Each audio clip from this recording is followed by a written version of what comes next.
देखते हैं आज की क्लास का पहला क्वेश्चन। पानीपत का द्वितीय युद्ध किसके बीच में लड़ा गया? आपके ऑप्शन है ऑप्शन ए बाबर और लोधी के बीच, ऑप्शन बी अकबर और हेमू के बीच, ऑप्शन सी अली रजा और चंद्रगुप्त मौर्य के बीच, ऑप्शन डी अकबर और लोधी के बीच। जल्दी से बताइए बच्चों, आपका सही ऑप्शन क्या होगा? आपका सही ऑप्शन होगा ऑप्शन बी, अकबर और हेमू के बीच में।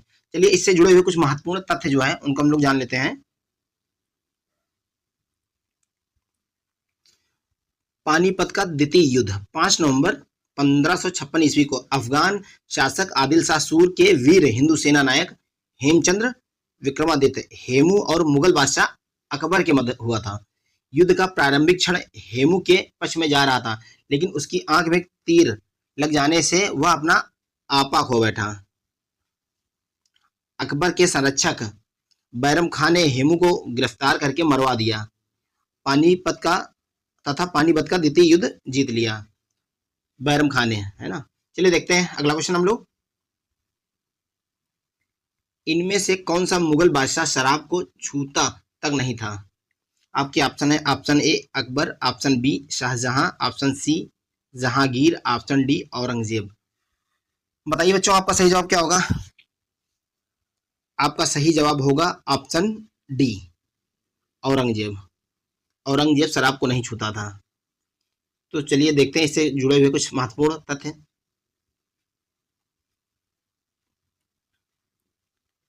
औरंगजेब का जन्म 4 नवंबर 1618 को दोहद में हुआ। इसके पिता का नाम क्या था? शाहजहां, और माता मुमताज थी। औरंगजेब पवित्र जीवन व्यतीत करता था। वह सभी दुर्गुणों से मुक्त था तथा यज्ञ के जैसा जीवन व्यतीत करता था। खाने पीने, वेशभूषा और जीवन की सभी सुविधाओं से वह बेहद संयम रखता था। मतलब खाने पीने और जितनी भी सुविधाएं थे उनमें सब में संयम बना के रखता था। औरंगजेब को क्या कहा जाता था? जिंदा पीर। ये याद रखना, जिंदा पीर किसे कहा जाता है, अगर क्वेश्चन आ जाए तो आपका जवाब होगा औरंगजेब। चलिए देखते हैं अगला क्वेश्चन। किस मुगल बादशाह ने इलाहाबाद को अपनी राजधानी बनाया? आपके ऑप्शन है option A Akbar, option B Shah Alam, option C A और बी दोनों, और ऑप्शन डी इनमें से कोई नहीं। बताइए बच्चों, अगर आप लोगों को पता है तो कमेंट करके जल्दी से बताएं। चलिए देखते हैं इसका सही जवाब क्या होगा। इसका सही जवाब होगा ऑप्शन बी, शाह आलम। शाह आलम ने जो है इलाहाबाद को अपनी राजधानी बनाया था। चलिए इससे जुड़े हुए कुछ महत्वपूर्ण तथ्य जान लेते हैं हम लोग, है ना। आलमगीर द्वितीय के बाद अली गौहर शाह आलम द्वितीय की उपाधि धारण कर, अली गौहर जो है शाह आलमगीर द्वितीय की उपाधि धारण कर मुगल शासन की गद्दी पर बैठा। शाह आलम द्वितीय ने बंगाल के शासक मीर कासिम तथा अवध के नवाब शुजाउद्दौला के साथ मिलकर अंग्रेजों के विरुद्ध बक्सर का युद्ध लड़ा था। और कब लड़ा था ये? 22 अक्टूबर 1764 में।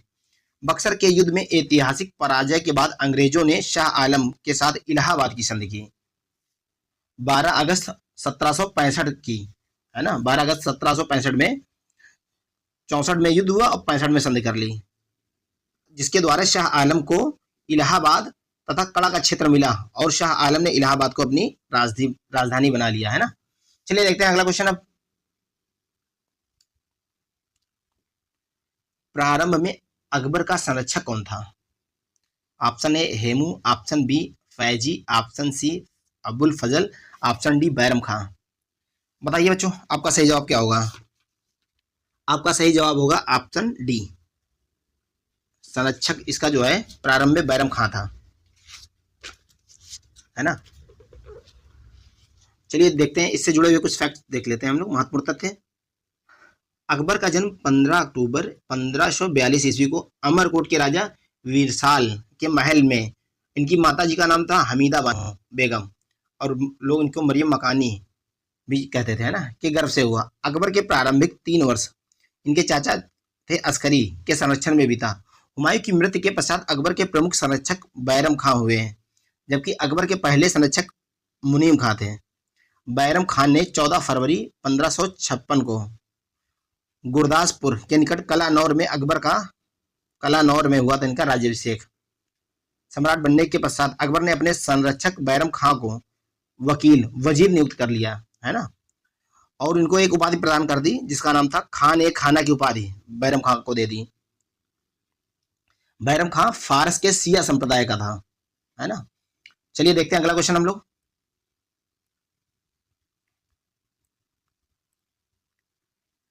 हुमायूं की दुर्घटना से आकस्मिक मृत्यु के उपरांत उनके बेटे अकबर को कहाँ का मुगल सिंहासन पर बैठाया गया है? कहाँ के मुगल सिंहासन पर बैठाया गया? ये तो अभी हमने बताया, इसलिए देख लेते हैं एक बार फिर से। लाहौर, सरहिंद, कलानौर और काबुल। तो आपका सही जवाब क्या होगा? आपका सही जवाब होगा कलानौर, है ना। देखते हैं इससे महत्वपूर्ण जुड़े हुए तथ्य क्या हैं। जनवरी 1556 ईस्वी में दीनपना भवन में स्थित पुस्तकालय की सीढ़ियों से गिरकर हुमायूं की मृत्यु का समाचार सुनते ही बैरम खान ने अकबर को 14 वर्ष की उम्र में कलानौर पंजाब में अकबर का राजतिलक बादशाह घोषित कर दिया, है ना। 14 वर्ष की उम्र में कलानौर में अकबर का राजतिलक कर बादशाह घोषित कर दिया। बैरम खां अकबर का संरक्षक था। ये बैरम खां जो है अकबर का संरक्षक था। चलिए देखते हैं अगला क्वेश्चन। निम्नलिखित किन सम्राटों के शासनकाल में भारत का पहला मुद्रा रुपया मुद्रित हुआ? बहुत इंपॉर्टेंट क्वेश्चन है ना। आपके ऑप्शन है, ऑप्शन ए अकबर के काल में, ऑप्शन बी हुमायूं के काल में, ऑप्शन सी शेरशाह सूरी के काल में और ऑप्शन डी समुद्रगुप्त। बताइए बच्चों, आपका सही ऑप्शन क्या होगा? आपका सही ऑप्शन होगा ऑप्शन सी, शेरशाह सूरी के कार्यकाल में मुद्रा रुपया मुद्रित हुआ। चलिए इससे जुड़े हुए कुछ महत्वपूर्ण तथ्य देख लेते हैं हम लोग। शेरशाह सूरी के शासनकाल में भारत की मुद्रा रुपया प्रथम बार जारी किया गया था, जो आज के रुपये का अग्रदूत है। शेरशाह ने चांदी के रुपये नामक सिक्का जारी किया। इसका वजन कितना था? 180 ग्रेन था, चांदी का था और 180 ग्रेन का था। तथा ग्रैंड ट्रंक रोड का भी निर्माण शेरशाह सूरी ने करवाया था। ठीक है, चलिए देखते हैं अगला क्वेश्चन अब हम लोग। थॉमस रो मुगल सम्राट जहांगीर से किस किले में मिला था? आपके ऑप्शन क्या है? आगरा, इलाहाबाद, झांसी और अजमेर। बताइए बच्चों, सही जवाब क्या होगा? इसका सही जवाब होगा वो अजमेर के किले में मिला था, है ना। देख लेते हैं इससे जुड़े हुए कुछ महत्वपूर्ण फैक्ट्स, है ना। 1615 ईस्वी में जहांगीर अजमेर के किले में सर थॉमस रो से तथा 1608 में कैप्टन हाकिंस से राज दरबार में मिला था। तो थॉमस रो से 1615 में मिला था और 1608 में कैप्टन हाकिंस से राज दरबार मिला था, है ना। चलिए देखते हैं अगला क्वेश्चन। इनमें से किसने भूमि मापांकन की व्यवस्था प्रारंभ की? आपके ऑप्शन है, option A Bahadur Shah, option B Sher Shah, option C Shahjahan और ऑप्शन डी अकबर। तो आपका सही जवाब क्या होगा? आपका सही जवाब होगा ऑप्शन बी, शेर शाह ने। चलिए इससे जुड़े महत्वपूर्ण फैक्ट देखते हैं हम लोग। शेरशाह सूरवंश का संस्थापक था। इसने सबसे पहले भूमि मापन के लिए सिकंदरी गज, सबसे पहले इसने सिकंदरी गज का प्रयोग किया, जो 32 अंक का होता था, है ना। मापन के उसमें 32 अंक होते थे। तथा सन की डंडी, है ना, सबसे पहले सन की डंडी का प्रयोग किया था, उसके बाद उसने जो है सिकंदरी गज का प्रयोग किया। चलिए देखते हैं अगला क्वेश्चन। इनमें से किसने अकबर की धार्मिक नीति की आलोचना की? फैजी ने की, अबुल फजल ने की, बदायूनी ने की, कि इनमें से कोई नहीं है? बताइए आपका ऑप्शन कौन सा सही होगा? आपका ऑप्शन सही होगा ऑप्शन सी, बदायूनी ने की, है ना। और देखते हैं महत्वपूर्ण तथ्य अब। अकबर की धार्मिक नीति की आलोचना अब्दुल कादिर बदायूनी ने की। अकबरनामा की रचना अबुल फजल ने की। अकबरनामा जो है अबुल फजल ने लिखी। वहीं दीन ए इलाही धर्म का मुख्य पुरोहित भी था ये अबुल फजल, है ना। बदायूनी ने मुंतखब उत तवारीख की रचना की। याद रखिएगा, मुंतखब उत तवारीख की रचना की। देखते हैं अगला क्वेश्चन हम लोग। इनमें से कौन सा मुगल सम्राट अनपढ़ था? वैसे जानते तो सभी लोग होंगे, कौन अनपढ़ था? चलिए देख लेते हैं तब भी। Option A Akbar, option B Shahjahan, option C Aurangzeb, option D Bahadur Shah Zafar. बताइए बच्चों, इनमें से अकबर ये अनपढ़ था? इनसे जुड़े हुए कुछ महत्वपूर्ण तथ्य देख लेते हैं हम लोग। मुगल सम्राट अकबर 1556 से 1605 ईस्वी तक, है ना, इसका शासनकाल रहा है, याद रखिएगा। 1556 से 1605 ईस्वी तक अनपढ़ था।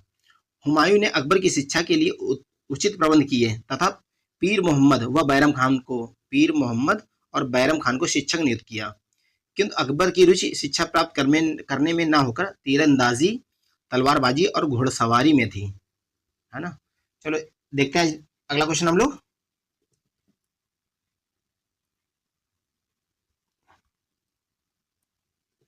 मुगल काल में पुलिस बल के मुखिया को क्या कहा जाता था? बताइए। आपके ऑप्शन है, ऑप्शन ए दारोगा, ऑप्शन बी फौजदार, ऑप्शन सी सूबेदार, ऑप्शन डी कोतवाल। तो आपका सही ऑप्शन क्या होगा?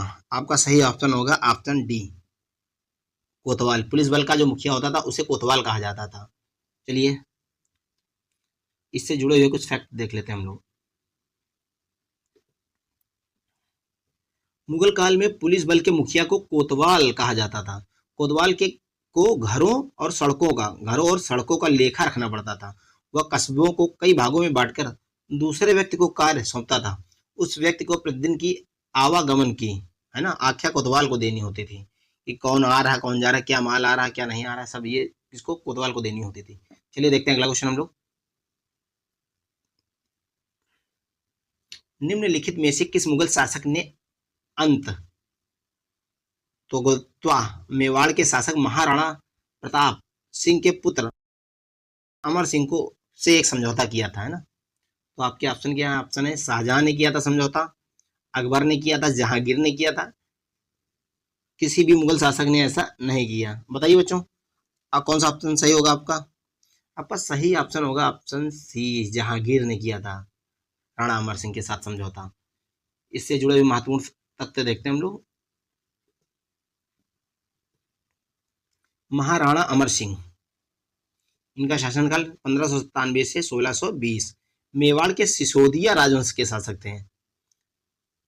महाराणा प्रताप के ये पुत्र थे तथा महाराणा उदय सिंह के ये पौत्र थे। महाराणा प्रताप के पुत्र और उदय सिंह के जो है ये पौत्र थे। कई संघर्षों के बाद जहांगीर ने शहजादे खुर्रम को मेवाड़ अभियान के लिए भेजा और अंत में खुर्रम ने मेवाड़ पर अधिकार कर लिया।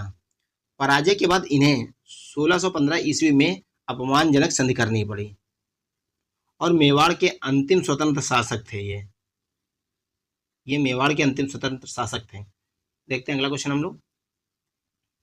जलालुद्दीन मोहम्मद किस नाम से प्रसिद्ध हैं भाई? बाबर के नाम से, अकबर के नाम से, शाहजहां के नाम से, औरंगजेब के नाम से? आपका सही जवाब होगा ऑप्शन बी, जलालुद्दीन मोहम्मद अकबर का नाम था, है ना। इनसे जुड़े हुए कुछ तथ्य देख लेते हैं हम लोग। जलालुद्दीन मोहम्मद मुगल सम्राट अकबर का नाम था। अकबर का जन्म 15 अक्टूबर 1542 को हमीदा बानो बेगम के गर्भ से अमरकोट के राजा बीरसाल के महल में हुआ था। अकबर का शासनकाल 1556 ईस्वी से 1605 ईस्वी तक था। ठीक है, देखते हैं अगला क्वेश्चन हम लोग। दिल्ली का प्रसिद्ध जामा मस्जिद किसके द्वारा बनाई गई थी? आपके ऑप्शन है, option A Shahjahan, option B Alauddin Khilji, option C Sher Shah और ऑप्शन डी अकबर। बताइए बच्चों, आपका सही जवाब क्या होगा? आपका सही जवाब होगा ऑप्शन ए। महत्वपूर्ण तथ्य देखते हैं हम लोग। दिल्ली के प्रसिद्ध जामा मस्जिद का निर्माण सन 1656 ईस्वी में शाहजहां द्वारा कराया गया था। यह मस्जिद लाल पत्थरों और संगमरमर का बना हुआ है। लाल किले से महज 500 मीटर की दूरी पर जामा मस्जिद स्थित है, जो भारत की, ये जरूर याद रखें, भारत की सबसे बड़ी मस्जिद। ये स्टैटिक जीके का भी आपका क्वेश्चन है। इसका निर्माण कार्य 1650 में शाहजहां ने शुरू करवाया। इसे बनाने में 6 वर्ष का समय और 10 लाख रुपए लगे थे। बलुआ पत्थर और सफेद संगमरमर से निर्मित इस मस्जिद में उत्तर और दक्षिण द्वारों से प्रवेश किया जा सकता है। पूर्वी द्वार केवल शुक्रवार को ही खुलता है। इसके बारे में कहा जाता है कि सुल्तान इसी द्वार से प्रयोग करते थे। देखते हैं अगला क्वेश्चन हम लोग। अकबर द्वारा बनाया गया प्रसिद्ध ऐतिहासिक स्मारक बुलंद दरवाजा उत्तर प्रदेश के किस जिले में स्थित है? मेरठ, कानपुर, आगरा, इलाहाबाद। बताइए। आपका सही जवाब होगा ऑप्शन सी, आगरा। इससे जुड़े हुए कुछ तथ्य देख देते हैं हम लोग।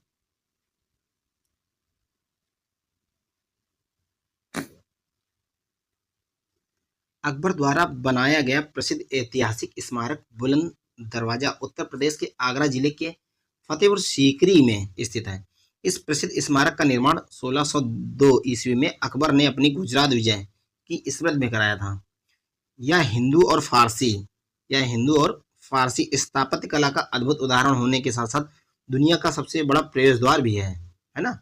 याद रखिए। देखते हैं अगला क्वेश्चन हम लोग। ताजमहल के सुलेखक कैलीग्राफर ने 1648 ईस्वी में इसकी रचना की और पूरा किया। गयासुद्दीन ने की, अल बुखारी ने की, अमानत खान सिराजी ने की ऑप्शन डी है मोहम्मद अब्दुह ने की। आपका सही ऑप्शन क्या होगा बताइए। आपका सही ऑप्शन होगा ऑप्शन सी, अमानत खान सिराजी ने, है ना? चलिए देखते हैं महत्वपूर्ण तथ्य। 1648 ईस्वी में अमानत खान सिराजी ने ताजमहल के सुलेखन की रचना की और उसे पूरा किया। ताजमहल भारत के आगरा शहर में स्थित एक विश्व धरोहर और मकबरा है। इसका निर्माण मुगल सम्राट शाहजहां ने अपनी पत्नी मुमताज महल की याद में करवाया था। इसका निर्माण 32 ईस्वी में प्रारंभ हुआ था। देखते हैं अगला क्वेश्चन हम लोग। दिल्ली का प्रसिद्ध लौह स्तंभ जो सदियों से बिना जंग लगे खड़ा है, वह निम्नलिखित में से किस ऐतिहासिक परिसर में स्थित है? आपके ऑप्शन है, ऑप्शन ए जामा मस्जिद, ऑप्शन बी लाल किला परिसर, ऑप्शन सी कुतुब मीनार परिसर और ऑप्शन डी हुमायूं के मकबरे का परिसर। बताइए बच्चों, इसका सही जवाब क्या होगा? इसका सही जवाब होगा ऑप्शन सी, कुतुब मीनार के परिसर में, है ना? देखते हैं महत्वपूर्ण तथ्य। भारत की राजधानी दिल्ली में स्थित लौह स्तंभ कुतुब मीनार के परिसर में 1600 वर्ष से बिना जंग लगे खुले आसमान के नीचे खड़ा है। इसकी ऊंचाई 7.1 मीटर। इसका निर्माण चंद्रगुप्त विक्रमादित्य ने किया था। देखते हैं अगला क्वेश्चन हम लोग। अलाउद्दीन खिलजी द्वारा बनाया गया प्रसिद्ध अलाई दरवाजा, और किसने बनाया था? अलाउद्दीन खिलजी। कहाँ स्थित है? आपके ऑप्शन है, option A Agra, option B New Delhi, option C Awadh, option D Warangal. आपका सही जवाब क्या होगा बच्चों? आपका सही जवाब होगा ऑप्शन बी, नई दिल्ली। देखते हैं महत्वपूर्ण तथ्य। इस्लामी वास्तुकला का रत्न कहा जाने वाला अलाई दरवाजा नई दिल्ली में सबसे पुराने स्थापत्य में से एक है।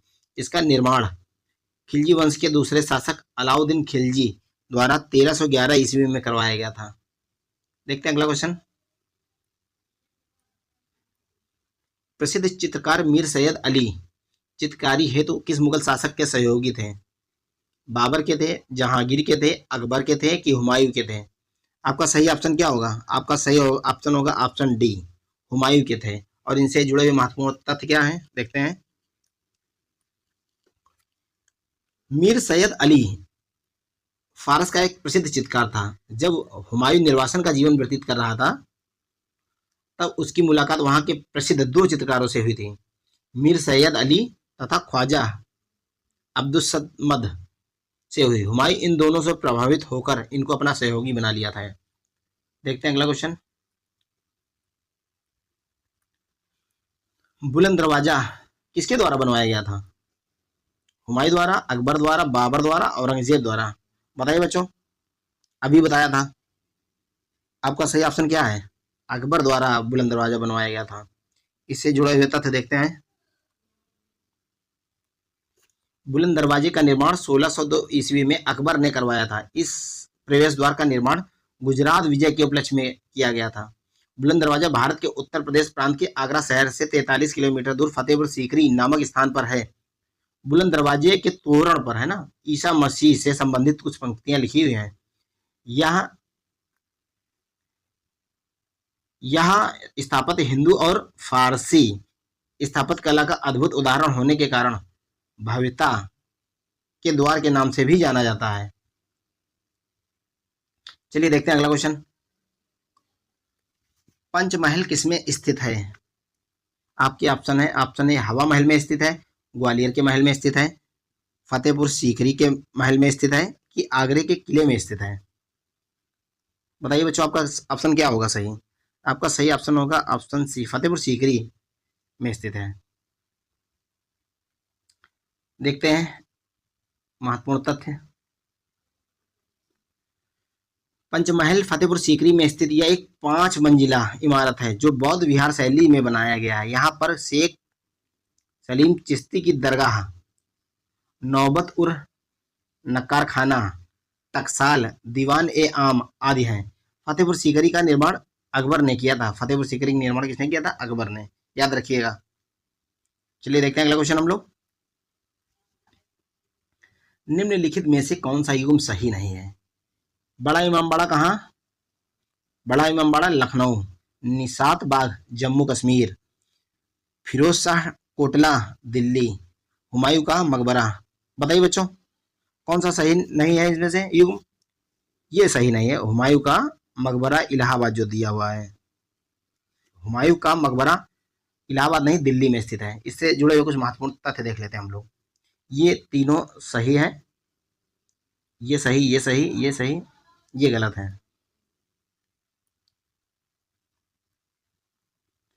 हुमायूं का मकबरा दिल्ली में अवस्थित है।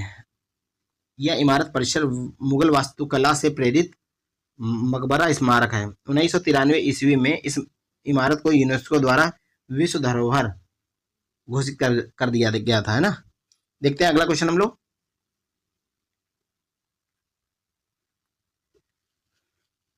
दिल्ली में कुतुब मीनार दुनिया का सबसे ऊंचा, ये ईंट नहीं, ईंट का बना हुआ मीनार है। इनमें से कौन से राजा ने इस निर्माण में योगदान नहीं दिया?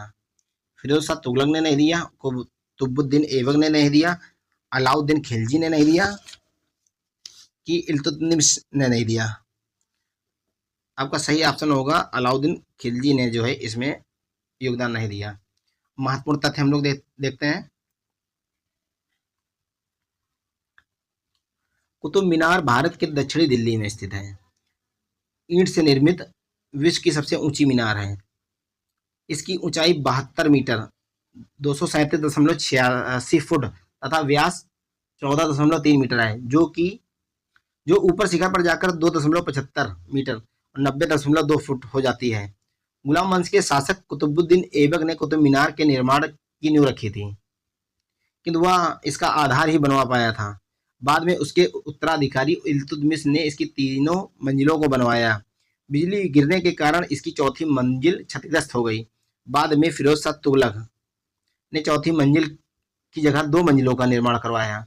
अब यह 5 मंजिला है। कालांतर में सिकंदर लोदी ने भी इसकी 5वीं मंजिल पर पुनः निर्माण किया, जबकि खिलजी वंश के शासक अलाउद्दीन खिलजी ने इसके निर्माण में कोई योगदान नहीं दिया था।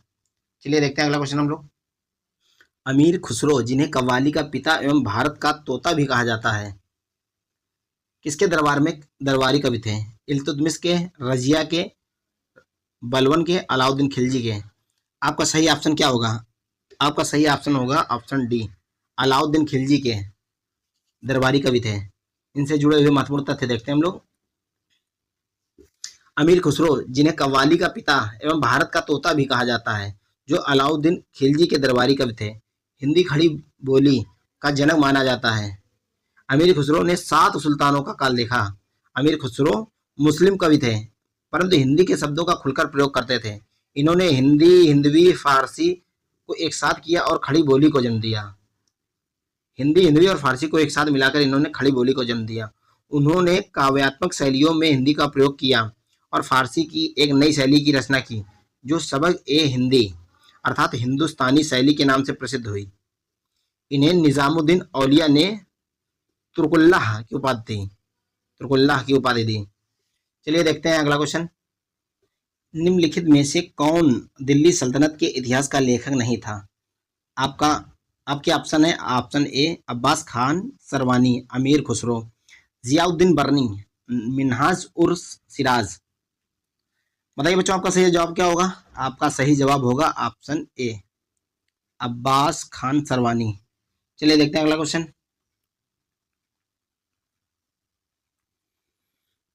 आईने अकबरी किसने लिखा? फैजी ने लिखा, बीरबल ने, अबुल फजल ने, मुल्ला दो प्याजा। बताइए बच्चों, आपका सही जवाब क्या होगा? आपका सही जवाब होगा ऑप्शन सी, अबुल फजल ने लिखी। देखते हैं इनसे जुड़े हुए तथ्य कुछ। आईने अकबरी अबुल फजल द्वारा रचित अकबरनामा का एक भाग है। अबुल फजल मुगल बादशाह अकबर के दरबार में रहते थे। बीरबल, फैजी, मुल्ला दो प्याजा भी अकबर के दरबारी थे। यह सभी अकबर के नौरत्नों में थे। ये तीनों जो है नौरत्नों में थे। चलिए देखते हैं अगला क्वेश्चन हम लोग। गोस्वामी तुलसीदास द्वारा लिखे गए रामचरितमानस का सबसे लंबा कांड अध्याय कौन सा है? बालकांड, अयोध्या कांड, उत्तरकांड, लंका कांड। बताइए बच्चों, सबसे बड़ा कांड कौन सा है? सबसे बड़ा कांड है बालकांड। इनसे जुड़े हुए महत्वपूर्ण तथ्य देखते हैं हम लोग। रामचरितमानस में सात अध्याय गोस्वामी तुलसीदास द्वारा लिखे गए हैं। रामचरितमानस जो है तुलसीदास ने लिखी और 7 अध्यायों में लिखी। इनमें से सबसे लंबा अध्याय कांड बाल कांड है, जिसमें 361 दोहे, जबकि किष्किंधा कांड जो है रामचरितमानस का सबसे छोटा कांड है, किष्किंधा कांड है ना। चलिए देखते हैं अगला क्वेश्चन हम लोग। इनमें से कौन सा सुमेलित नहीं है? बाबरनामा, बाबर, शाहजहांनामा, मोहम्मद ताहिर इनायत खान, हुमायूं नामा, हुमायूं, तुजुक ए जहांगीरी, जहांगीर, है ना। बताइए बच्चों, आपका सही ऑप्शन क्या होगा? आपका सही ऑप्शन होगा ऑप्शन सी, हुमायूं नामा। ये हुमायूं ने नहीं लिखी है। हुमायूं नामा जो है गुलबदन बेगम ने लिखी है। चलिए इससे जुड़े हुए तथ्य देखते हैं। हुमायूं नामा गुलबदन बेगम ने लिखी है ना। चलिए देखते हैं अगला क्वेश्चन हम लोग। हुमायूं नामा के लेखक कौन है? देखिए फिर वही क्वेश्चन आ गया, तो गुलबदन बेगम है। देखते हैं अगला क्वेश्चन हम लोग। चलिए इससे जुड़े हुए कुछ तथ्य देख लेते हैं हम लोग गुलबदन बेगम से। गुलबदन बेगम बाबर की बेटी थी। उसने अपने सौतेले भाई हुमायूं के जीवन का चित्रण हुमायूं नामा की लेखिका के रूप में जाना जाता है इसे। गुलबदन बेगम ने हुमायूं नामा की रचना अकबर के अनुरोध पर की थी, है ना। देखते हैं अगला क्वेश्चन हम लोग। अकबरनामा के प्रसिद्ध लेखक थे बदायूनी, अबुल फजल, अब्बास खां सरवानी, कैफी खां। बताइए बच्चों, सही जवाब क्या होगा आपका? आपका सही जवाब होगा ऑप्शन बी, अबुल फजल अकबरनामा के प्रसिद्ध लेखक हैं। इनसे जुड़े हुए तथ्य देखते हैं हम लोग। अकबरनामा अबुल फजल ने लिखी। इसके 3 भाग हैं, जिसमें तीसरा भाग आईने अकबरी अत्यंत महत्वपूर्ण है। पहले भाग में अमीर तैमूर से लेकर हुमायूं तक मुगल शासकों के इतिहास का वर्णन है, तथा दूसरे तीसरे भाग में 1602 ईस्वी तक बादशाह अकबर के इतिहास का वर्णन है। चलिए देखते हैं अगला क्वेश्चन हम लोग। तारीख ए फिरोज शाही के लेखक हैं जियाउद्दीन बर्नी, हसन निजामी, ईसामी, इब्न बतूता। आपका सही ऑप्शन क्या होगा? बताइए बच्चों जल्दी से। आपका सही ऑप्शन होगा ऑप्शन ए, जियाउद्दीन बर्नी तारीख ए फिरोज शाही के लेखक हैं। इनसे जुड़े हुए तथ्य देखते हैं हम लोग। जियाउद्दीन बर्नी 1285 से 1357 ईस्वी तक एक इतिहासकार थे। इन्होंने अलाउद्दीन खिलजी, मोहम्मद बिन तुगलक और फिरोज शाह तुगलक के शासन के काल का वर्णन पुस्तक में किया है।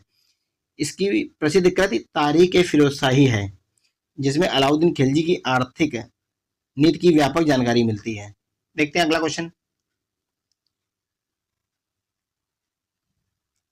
अकबर ने अपने दरबारी संगीतज्ञ के रूप में किसे नियुक्त किया था? अबुल फजल को, मियां तानसेन को, राजा बीरबल को, राजा टोडरमल को। बताइए बच्चों, आपका सही जवाब क्या होगा? आपका सही जवाब होगा ऑप्शन बी, मियां तानसेन को। हाँ बच्चों, अगर आपको हमारी क्लास अगर अच्छी लग रही तो प्लीज़ हमारे वीडियोस को लाइक और कमेंट करें। और जो बच्चे नए आते हैं तो उनसे हाथ जोड़ के रिक्वेस्ट है कि प्लीज़ हमारे चैनल को भी सब्सक्राइब करें।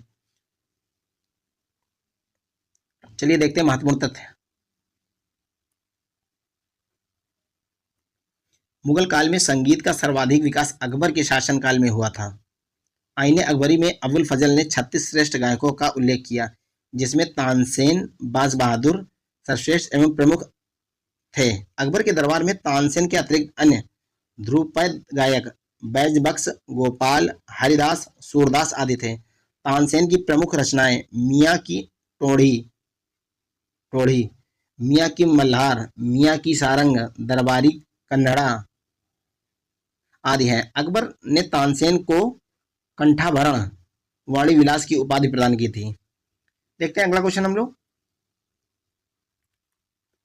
अमीर खुसरो का जन्म स्थान है एटा, कासगंज, कन्नौज, लखनऊ। बताइए बच्चों जल्दी से, ये तो पता होगा आप लोगों को। इनका जन्म स्थान है कासगंज। इनसे जुड़े हुए महत्वपूर्ण तथ्य देखते हैं हम लोग। अमीर खुसरो का जन्म 1253 में उत्तर प्रदेश के पटियाली कासगंज 2008 में एटा जिले से विभाजित कर जिला बनाया गया। 2008 में है ना, नमक गंगा के किनारे हुआ था। इनका मूल नाम अबुल हसन था। अमीर खुसरो हिंदी, खड़ी बोली तथा तबला वाद्य यंत्र के जनक माने जाते हैं। खड़ी बोली के और तबला वाद्य यंत्र के इनको जनक कहा जाता है ना। देखते हैं अगला क्वेश्चन। अगला क्वेश्चन देखते हैं हम लोग। किस संत को रामायण के रचयिता वाल्मीकि का अवतार माना जाता है? Option A Goswami Tulsidas, option B Ramanand Swami, option C Sant Ravidas, option D Swami Karpatri. आपके ऑप्शन कौन सा सही होगा बताइए जल्दी से। आपका ऑप्शन सही होगा ऑप्शन ए गोस्वामी तुलसीदास। इनसे जुड़े हुए कुछ तथ्य देखते हैं हम लोग। वाल्मीकि ने संस्कृत में एक महाकाव्य की रचना की थी जो रामायण के नाम से प्रसिद्ध है। गोस्वामी तुलसीदास जी को वाल्मीकि का अवतार माना जाता है। गोस्वामी तुलसीदास संस्कृत के विद्वान और हिंदी के सर्वश्रेष्ठ कवि माने जाते हैं। श्री रामचरितमानस, विनय पत्रिका, दोहावली, कवितावली तुलसीदास जी की प्रमुख रचनाएं हैं, है ना। तो आज की क्लास बच्चों यही समाप्त होती है ना। तो हम लोग जो है मिडिवल हिस्ट्री के सभी क्वेश्चन देख चुके हैं। अब अगली क्लास में हम लोग आधुनिक भारत का इतिहास पढ़ेंगे। और बच्चों अगर आपको हमारी क्लास अच्छी लगती है तो प्लीज़ हमारे चैनल को लाइक करें और सब्सक्राइब करें। जो नए बच्चे आते हैं उनसे रिक्वेस्ट है कि हमारे चैनल को प्लीज़ सब्सक्राइब करें, क्योंकि आप लोग क्लास तो देखते हैं और लाइक बहुत कम आते हैं। आपके एक लाइक से हमारा प्रोत्साहन और बढ़ जाएगा, है ना। चलिए आज की क्लास यहीं समाप्त होती है। धन्यवाद।